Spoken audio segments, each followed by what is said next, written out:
All right, counsel, thank you for the detailed presentations. Before the judge even begins, understand this. We're at the sentencing phase. That means guilt is no longer up for debate. The court is now deciding how dangerous this defendant is and what punishment protects the public. Pay close attention to how much weight expert testimony carries here. It reflects the extent of work that both of you put into it, and I want to commend you for it and to thank you for that. I know it's difficult.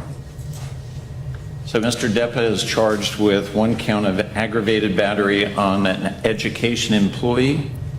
It is a first-degree felony that's punishable by up to 30 years in... This is a massive moment. The judge formally accepts a guilty plea and moves straight into sentencing. A first-degree felony with a potential 30-year maximum is now on the table. Everything that follows is about mitigation versus public safety. Do you think the plea already sealed his fate? State prison. So based on the plea that Mr. Deppa has previously entered, I accept that plea. I did find it knowing and voluntary at the time, and I'm going to adjudicate him guilty of that charge. And moving to the sentencing. So through the testimony, I want to remind you that we started with a competency hearing in this case, and we heard from experts at that point in time. We've heard from additional experts today. And I think all of the experts, especially the ones that we heard from today, all agree that Mr. Deppa does not have an intellectual disability. He has above average intelligence by all accounts. He has educational and vocational goals of his own that he wishes to achieve. He accurately perceives his circumstances. He's got insight, and the experts disagree slightly, but two say good insight into his mental health. And to a large extent, Dr. Harper, Dr. Spence, I believe, and Dr. Pritchard agreed on most of that. Here's where it gets legally nuanced. The court acknowledges autism spectrum disorder, but immediately separates diagnosis from responsibility. This distinction matters. Courts are very careful not to equate mental health conditions with automatic excuses. Should age and diagnosis reduce accountability in violent crimes? That's the tension here. In that context, then, with regard to, I am not forgetting, of course, that Mr. Deppa has been diagnosed with and suffers from autism spectrum disorder. And although this event was senselessly violent, I don't want to lose sight of the fact that at the time of this event, Mr. Deppa was 17 years of age.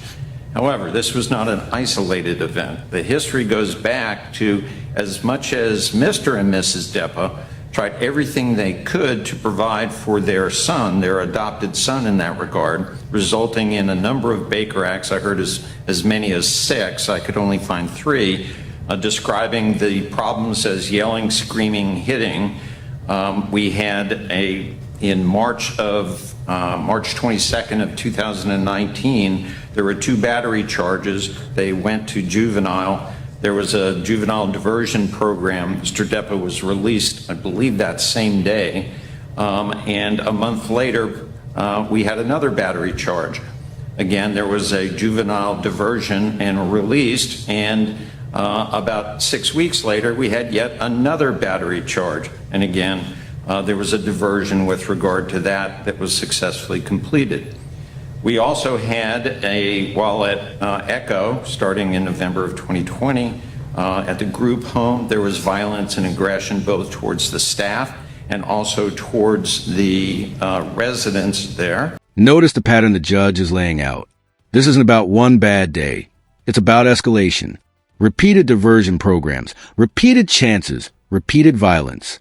Judges often look at this exact timeline to decide whether rehabilitation has already failed. At this point, would you still call this preventable? On December of 2021, there was an extremely aggressive fight by Mr. Deppa on the bus that even the bus driver indicated he could not break up. Even when the other individual disengaged from that, it continued on for a fairly long period of time. We have aggression, as I indicated, with the ECHO staff and the residents there that go through March of 2022, violence in August of 2022 with staff, and then, of course, we have this incident that happens in February of 2023, February 21st, 2023. So I would suggest to you that this is not an isolated event. It's an event that shows the progression of the aggression and violence that Mr. Deppa was exerting on those that were around him. I did listen carefully to the expert testimony that we heard, including Dr. Pritchard, Dr. Spence, and Dr. Harper. It's not often I get to hear three PhDs in the course of a sentencing. I listened very carefully to what they had to say. Dr. Pritchard, as you might recall, actually gave us a written report that we went through, and I had the ability to read that as well. I went back and reread it in preparation for this hearing. Again, all three of the doctors agree: above average intelligence, no cognitive impairments, good abstract reasoning, performs better because of some limitations associated with autism in a routine where there's structure that's imposed. No hyperactivity, no attention deficits. All of them found that Mr. Deppa was both cooperative and attentive. He's not distracted by other stimuli. I have to say that, having observed Mr. Deppa through a number of hearings now, I would share that. He is articulate and thoughtful in his responses to the court. He's been here the entire day without any problems in that regard, participating in these proceedings. And I accept Dr. Pritchard's testimony when he says that Mr. Deppa understands the difference between right or wrong, and he is capable of controlling his temper and his anger. I also accept Dr. Pritchard's testimony to the extent that violent behavior is not related specifically to an autism spectrum disorder. And by that I mean it doesn't cause it. It doesn't mean that you can't have that co-occurring or as part of the presentation, but it's not the cause for it. Violence, bullying, aggression are not associated with the autism spectrum disorder. Now, there can be those that suffer and are from the ASD and are very violent, very aggressive. In this case, it was clear from this incident and some of the prior incidents that Mr. Deppa's aggression was extreme and not proportional to the triggering event. It's not related, as I indicated, to the ASD level 1. I do accept that. And I do note that although we've had a history of violent events that have occurred that led up to this particular event in 2023, there's been a significant absence of such events that have occurred since Mr. Deppa's incarceration at the jail. I commend the jail. I commend Mr. Lopes for his efforts in that regard, and maybe they had something to do with that, but I do note that somehow the jail, and that is the structure of the jail, the routine of the jail, maybe played some role in eliminating the violence that was almost monthly leading up to that and occurring much more frequently. I do note from Dr. Spence and accept that Mr. Deppa had problems with anger and aggression. He exhibited both at home and in the juvenile proceedings. It marked his stay at both Springbrook and also at Echo. He performs better with routine and stability. He does not perform as well with transition, and transition is both in space, that is moving from place to place, or in task, changing from one thing to another. He would benefit from intensive intervention, stable living environment, routine, repetitive activities, therapeutic intervention, prescription medication, management, and cognitive behavior treatment. And Dr. Spence did say without proper support that Mr. Deppa is dangerous. In this case, I found no warning testified to by anyone with regard to the rapid onset of both extreme aggression and senseless violence that marked this incident. Dr. Harper testified that predictability and routine are important, and that a stable treatment team, knowing Mr. Deppa and knowing his triggers are important, and that they have a stable long-term response.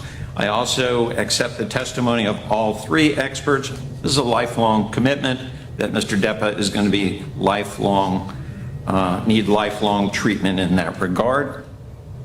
Now, I bring all of this up because one of the issues that the court had to wrestle with and determine in order to enter both not only a lawful but an appropriate sentence in this case is one of dangerousness. Okay, so in the words of Dr. Pritchard, this was chronic aggression. It increased in frequency. This is a legal turning point. The court labels a defendant as dangerous. That single word changes everything. Once a judge reaches that conclusion, community-based options almost disappear. The court's priority shifts from treatment first to protection first. Do you agree with that shift? And in intensity over a period of time. It was made worse by the fact that during this period of time, Mr. Deppa matured physically, growing in size and stature in that regard, that made any violent outbursts that he might engage in much more dangerous to those around him, much more likely to cause significant injury, as Ms. Nadish experienced in this particular incident. His violence, Mr. Deppa's violence, relates to factors outside of the autism spectrum. That is, that the violence was not caused by the ASD. He has a lot of triggers, so frequency and intensity of violence is likely to increase. Therefore, for purposes of assessing the court's obligation of protecting the community, Mr. Deppa must be considered to be dangerous for purposes of sentencing with a high probability of violent conduct in the future. Accordingly, I find that Mr. Deppa is not a candidate for solely community-based sanctions, at least not at first. Now, turning to this particular incident, this is, everybody's seen the video. Believe it or not, I think I've only seen it once or twice when it was presented actually right here in the courtroom. That's the only time I've actually seen it. But it captures senseless, extreme violence in a very troubling way.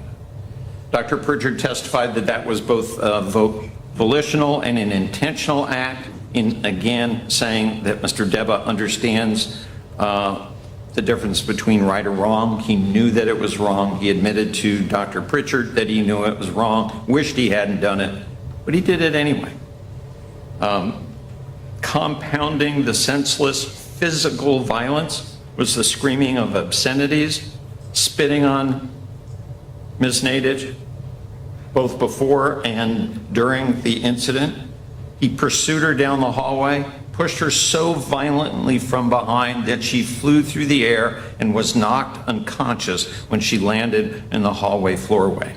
He then proceeded to kick her, then jump on top of her, striking her in the head and body more than 15 times. It took several strong men, I counted 5, but several, to pull him off her.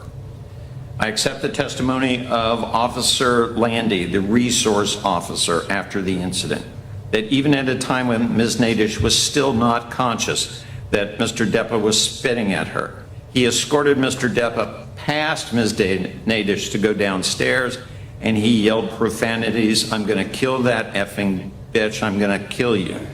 And then even when he was escorted back sometime later, and Ms. Nadish was just coming to, he again yelled at her that he was going to come back and murder her.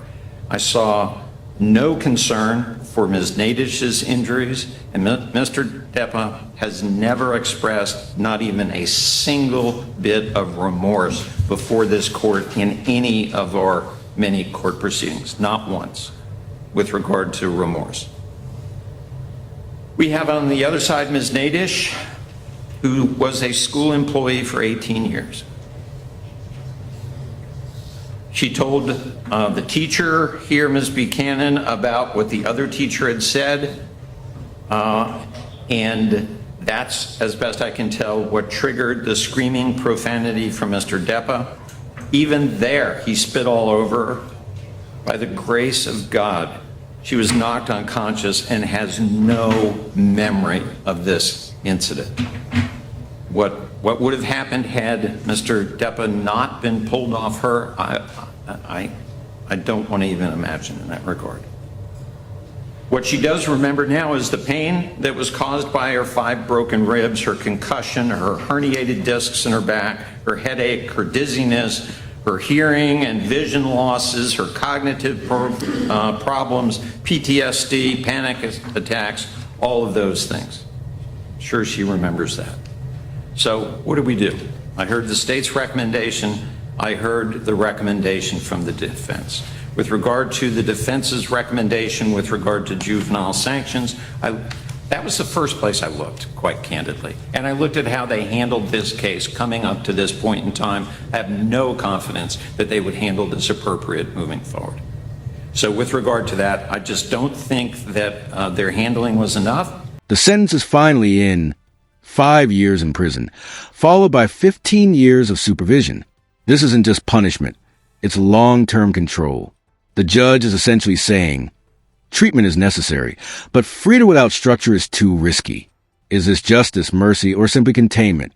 And frankly, 2 years by the testimony of all 3 expert witnesses is not going to provide sufficient treatment in that regard.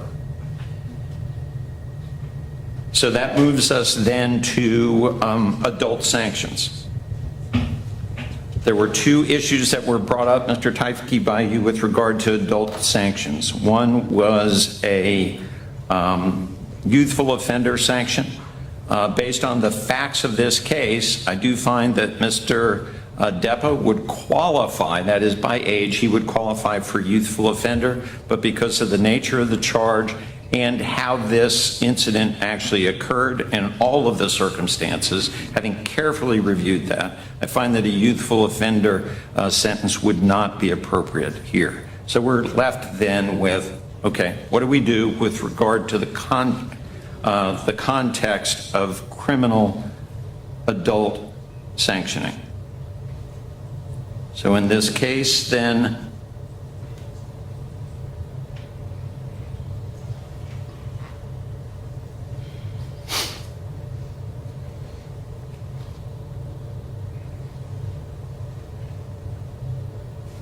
the court sentences Mr. Deppa to 60 months of Department of Corrections, followed by 15 years Department of Corrections supervised probation.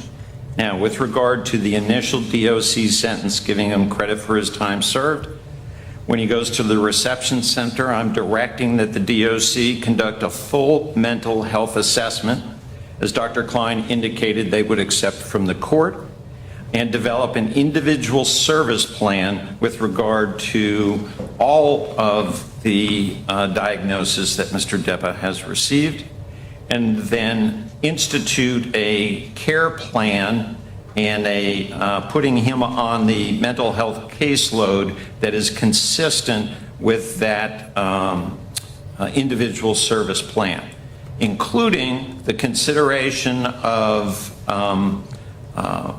prescription medication, inpatient. They have a special inpatient wing and treatment for those in those facilities, and I'm asking that he be considered for all of that.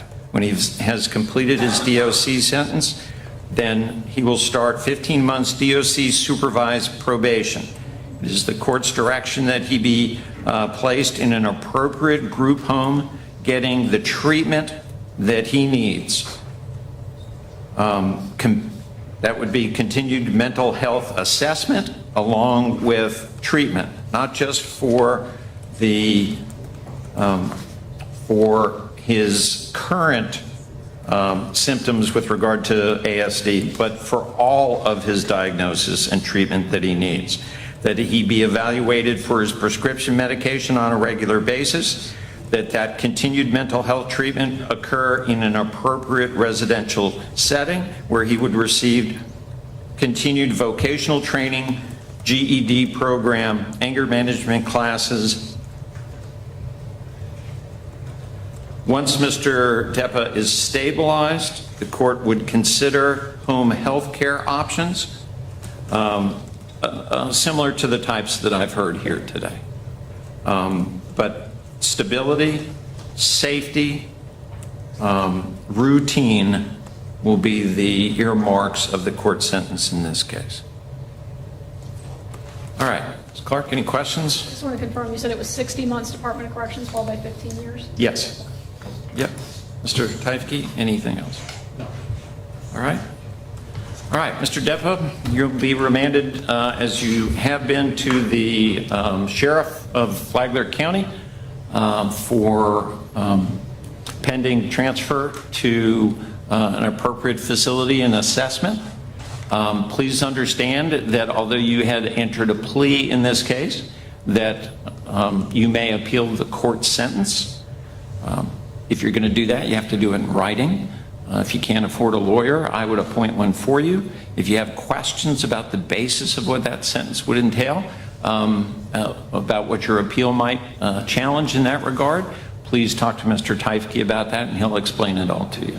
And Right. Judge, I'm sorry, I don't think I heard you say no contact with Ms. Nadich. I would certainly request. Yeah, of course, no contact with Ms. Nadish, and obviously costs would be assessed.